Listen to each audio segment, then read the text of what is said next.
Stock মার্কেটে নতুন যখন কোনো বিগিনার এন্ট্রি করে তার জিরো থেকে সাকসেসের জার্নিটা অনেকটা চার্টের মতো হয়। তো তোমরা অনেকেই দেখেছো, যারা চার্ট দেখেছো কিংবা যারা ট্রেডিংয়ের একটুখানিও জানো, যে কখনো আপ ট্রেন্ড, কখনো ডাউন ট্রেন্ড, কখনো সাইডওয়েজ থাকে মার্কেট, আবার কখনো ন্যারো রেঞ্জ তৈরি হয়ে গেলে ব্রেকআউট দেয়। ঠিক তেমনি অনেকটা আমি সামান্যভাবে সংক্ষেপে বলছি, যখন তুমি কোনো ট্রেডিংয়ে এন্ট্রি করো তখন তোমার মধ্যে কোনো নলেজ থাকে না, কারো টিপস দেখে এন্ট্রি করো, কখনো প্রফিট কখনো লস, কখনো প্রফিট কখনো লস, এটা চলতে থাকে। কিন্তু তখন মনে হয় একটা কৌতূহল চলে আসে নিজের মধ্যে যে আমি নতুন কিছু শিখবো, ট্রেডিংয়ের কোর্স করব। তখনই চলে আসে আসল প্রবলেম, লস মেকিং। যতই তুমি শিখতে যাচ্ছ ততই তোমার লস হচ্ছে, অর্থাৎ মার্কেটটা কেন কেন যেন ডাউন ট্রেন্ডেই যাচ্ছে, তোমার লাইফ স্টাইলটা পুরোপুরি ডাউন ট্রেন্ডেই যাচ্ছে। Lower low lower high, lower low lower high, এটাই হচ্ছে, ডাউন ট্রেন্ডেই চলছে। কেউ এই লুপের মধ্যেই ফেসে থাকে যতক্ষণ না তার মধ্যে ডিসিপ্লিন এবং কনসিস্টেন্সি আসছে এবং ট্রেডিং প্ল্যান আসছে। এখানেই 80% ট্রেডার ফেল করে যায়।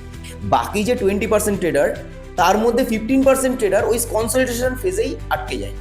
শেষ পর্যন্ত যখন কনসলিডেশন ফেজ শেষ হয়ে যায়, যে ব্রেকআউট দেয় না, তোমরা অনেকেই দেখেছো ব্রেকআউটটা দেখার মতো, কিন্তু ওই ব্রেকআউটটা কতদিন পরে দেবে সেটা কেউ বলতে পারে না। কারো লাইফে আগে দেবে, কোনো চার্টে আগে দেবে, কোনো চার্টে পরে দেবে।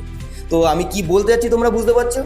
তো ডিসিপ্লিন এবং কনসিস্টেন্সিকে হাতিয়ার করে নিজের মধ্যে সেই কনফিডেন্স বিল্ড করো, যাতে তুমি ওই ব্রেকআউট ফেজ পর্যন্ত নিজেকে তৈরি করতে পারো। একবার যদি ব্রেকআউট হয়ে যায়, তো তখন তুমি বলতে পারবে যে আমি একজন সাকসেসফুল ট্রেডার। এটাই মাথায় রাখার চেষ্টা করবে, ডিসিপ্লিন, কনসিস্টেন্সি এবং ট্রেডিং প্ল্যান, এটা ফলো করা ছাড়া কোনো উপায় নেই।